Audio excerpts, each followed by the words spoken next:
11,50,695 करोड़ रुपए। एक बार इस आंकड़े को ध्यान से सुनिए। जरा सोचिए, इतनी बड़ी रकम से कितने नए आईआईटी बनाए जा सकते हैं, या फिर कितनी ही पीढ़ियों का भविष्य हमेशा के लिए संवारा जा सकता है। ये सच में सोचने पर मजबूर कर देता है कि कैसे एक डरा सहमा सा, लोगों से बात करने में झिझकने वाला एक छोटा बच्चा बिना किसी जुए या सट्टेबाजी के इतनी विशाल संपत्ति खड़ी कर सकता है। तो चलिए सीधे इस कहानी की गहराई में उतरते हैं और इस राज को समझते हैं। अब देखिए, इतनी बड़ी संपत्ति किसी रातों रात मिली किस्मत या लॉटरी का नतीजा बिल्कुल नहीं होती। ये असल में लगातार बनाए रखे गए धैर्य और कंपाउंडिंग के जादू की एक जीती जागती मिसाल है। ये बेशुमार पैसा किसी एक चमत्कारी आइडिया से नहीं, बल्कि एक बेहद साधारण से विचार और समय की ताकत से बना है। धैर्य के पहले सबक। तो आइए समय में थोड़ा पीछे चलते हैं, 1930 के दशक के ओमाहा शहर की तरफ, जब ग्रेट डिप्रेशन यानी महामंदी का दौर चल रहा था।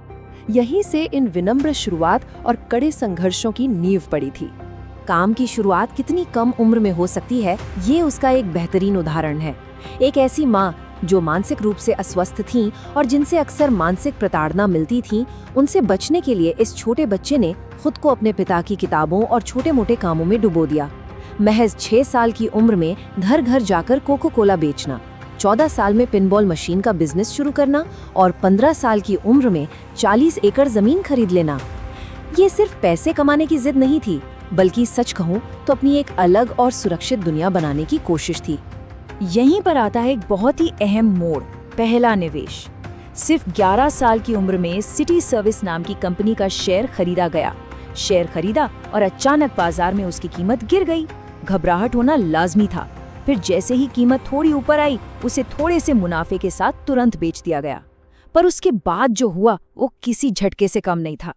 वही शेयर थोड़े ही समय में $200 तक पहुंच गया। जल्दी बेचने की उस घबराहट और फिर उस भारी मुनाफे को खोने के पछतावे ने एक ऐसी सीख दी जो उम्र भर याद रहने वाली थी। बचपन के उस एक पछतावे ने निवेश की सबसे बड़ी महाशक्ति को जन्म दिया, और वो है एक अटूट धैर्य। ये वाक्य सिर्फ एक कोट नहीं है, बल्कि एक पूरा दर्शन है जिसने ये सिखाया कि शेयर बाजार में पैसा असल में बार बार खरीदने बेचने से नहीं, बल्कि शांति से इंतजार करने से बनता है। वैल्यू इन्वेस्टिंग की रणनीति। हार्वर्ड यूनिवर्सिटी से रिजेक्ट होने के बाद कोलंबिया बिजनेस स्कूल का रुख किया गया, और सच पूछिए तो ये एक वरदान ही साबित हुआ, क्योंकि यही महान बेंजामिन ग्राहम से मुलाकात हुई, जिन्होंने वैल्यू इन्वेस्टिंग की एक पूरी नई दुनिया खोलकर रख दी।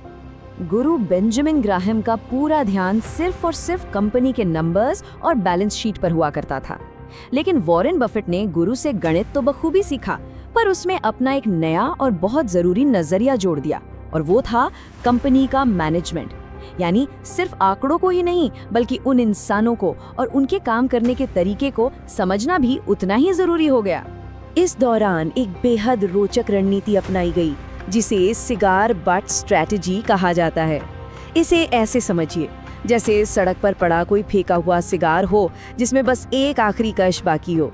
ये बिल्कुल मुफ्त होता है और थोड़ा मजा दे जाता है। ठीक इसी तरह लगभग मरती हुई और डूबती कंपनियों को बेहद सस्ते दामों पर खरीदा गया। उनकी बची खुची वैल्यू निकाली गई और फिर उन्हें छोड़कर आगे बढ़ गए। और इस रणनीति का असर वाकई चौंकाने वाला था। एक छोटे से बेडरूम से सिर्फ 7 दोस्तों और रिश्तेदारों के साथ शुरू हुई ये पार्टनरशिप देखते ही देखते कैसे फली फूली, ये देखिए। जहां बैंक की एफडी उस वक्त केवल 5 से 6% का रिटर्न दे रही थी, वहीं ये पार्टनरशिप हर साल 29.5% का औसत रिटर्न दे रही थी। इस भारी अंतर ने आम बाजार के सारे रिकॉर्ड ध्वस्त कर दिए थे, और वो भी बिना किसी शोर शराबे के। बर्कशायर हैथवे की गलती। सफलता के इस तेजी से बढ़ते सफर में 1962 की एक डूबती हुई टेक्सटाइल मिल से जुड़ी कहानी आती है, जो अहंकार और भावनाओं के टकराव की एक सटीक मिसाल है। हुआ कुछ यूं कि कंपनी के मालिक सीबरी स्टैंटन के साथ शेयर्स बेचने की डील $11.50 पर तय हुई थी, लेकिन जब कागजात सामने आए तो उनमें कीमत $11.32 लिखी थी। महज 18 सेंट की इस चालाकी और धोखे ने इतना गुस्सा दिला दिया कि सिर्फ उस शख्स को नौकरी से निकालने के लिए पूरी की पूरी कंपनी ही खरीद ली गई। उस टेक्सटाइल कंपनी का नाम था बर्कशायर हैथवे। गुस्से और बदले की भावना में लिया गया वो फैसला बहुत भारी पड़ा, बाद में खुद ये माना गया कि उस डूबती हुई टेक्सटाइल कंपनी में पैसा फंसाना जिंदगी की सबसे बड़ी गलती थी। एक अनुमान के मुताबिक इसकी वजह से संभावित बेहतरीन मौकों के रूप में लगभग $200 बिलियन का भारी नुकसान हुआ। ये इस बात का सबसे बड़ा सबूत है कि निवेश करते वक्त जज्बात या भावनाओं की कोई जगह नहीं होनी चाहिए। पर समझदारी इसी में है कि अपनी गलतियों को पहचाना जाए और उन्हें सुधारा जाए।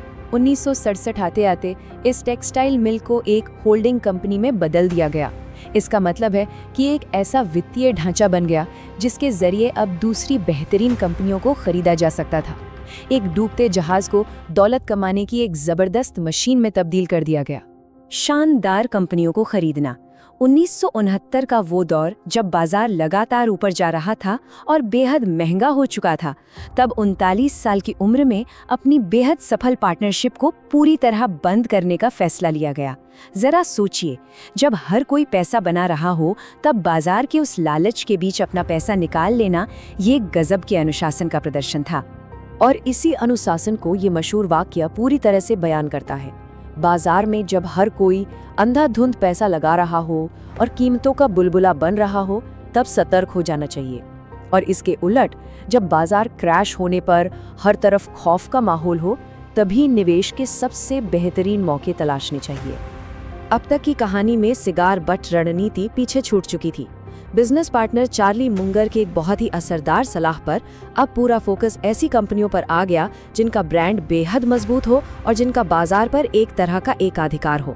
1988 में बचपन की पसंदीदा ड्रिंक कोका कोला में $1 बिलियन का निवेश और 1990 में जिलेट जैसी कंपनियों में पैसा लगाना, ये सब इसी नई और शानदार रणनीति का ही हिस्सा था। जैसे ही ये नई रणनीति पूरी तरह से लागू हुई, संपत्ति के बढ़ने की रफ्तार ने सबको दंग कर दिया। 1990 में जो संपत्ति $3.3 बिलियन थी, वो महज कुछ सालों में कंपाउंडिंग की उसी जादुई ताकत से बढ़कर 2008 तक $62 बिलियन तक पहुंच गई। समय और सही कंपनियों के चुनाव का ये शायद सबसे बेहतरीन नतीजा था। आज बुफे की तरह निवेश करना। खैर, ये कहानी तो अमेरिका की और पिछले दशकों की है, पर आज के इस दौर में और खासकर भारतीय बाजार के संदर्भ में इस अनुशासित निवेश के तरीके को कोई भी कैसे अपना सकता है, वो भी तब जब रोज स्टॉक मार्केट को ट्रैक करने का समय न हो। निफ्टी 50 और टोटल मार्केट इंडेक्स के बीच का अंतर यहाँ समझना बहुत जरूरी हो जाता है। आमतौर पर ज्यादा चर्चा निफ्टी 50 की होती है, जो भारत की टॉप 50 कंपनियों का इंडेक्स है और बाजार का लगभग 49% ही कवर करता है। पर इसके मुकाबले निफ्टी टोटल मार्केट इंडेक्स एक बहुत बड़ा दायरा रखता है, जो पूरे 96% बाजार को कवर करता है। पिछले 15 सालों का ऐतिहासिक डेटा साफ तौर पर दिखाता है कि लंबे समय में इस व्यापक इंडेक्स ने रिटर्न के मामले में निफ्टी 50 को भी पीछे छोड़ दिया है। अगर इसके एलोकेशन को ध्यान से देखें तो समझ आएगा कि ऐसा क्यों है।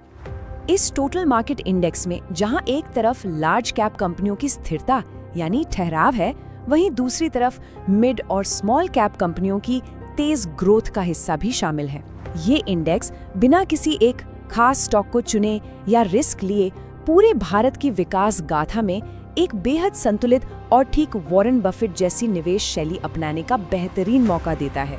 दुनिया के सबसे अमीर इंसानों में से एक बनने के बावजूद अपनी 99% संपत्ति को दान करने का संकल्प शायद इस पूरी कहानी का सबसे खूबसूरत हिस्सा है। इतनी बेहिसाब दौलत कमाने का असली मकसद सिर्फ बैंक बैलेंस बढ़ाना बिल्कुल नहीं था, बल्कि जीवन में एक बड़ा और सार्थक उद्देश्य होना था। सौम्यता, सादगी और दूसरों की भलाई करना ही असल मायने में सबसे बड़ी अमीरी है। इस चर्चा के अंत में एक सवाल छोड़कर जाना चाहेंगे जो हर किसी को खुद से जरूर पूछना चाहिए। 11 लाख करोड़ की विशाल संपत्ति सिर्फ और सिर्फ कड़ी मेहनत से नहीं बनी, बल्कि समय को अपना काम करने की पूरी छूट देने से बनी है। 11 साल की उम्र में जो छोटा सा बीज बोया गया था, समय के साथ वो एक विशाल वट वृक्ष बन गया। इसलिए इंतजार मत कीजिए, अनुशासन के साथ निवेश की शुरुआत जितनी जल्दी हो सके कर देनी चाहिए, क्योंकि सच तो यही है कि कंपाउंडिंग का जादू आखिरकार तभी पूरी ताकत से काम करता है जब हम उसे अपना सबसे कीमती तोहफा देते हैं, और वो है समय।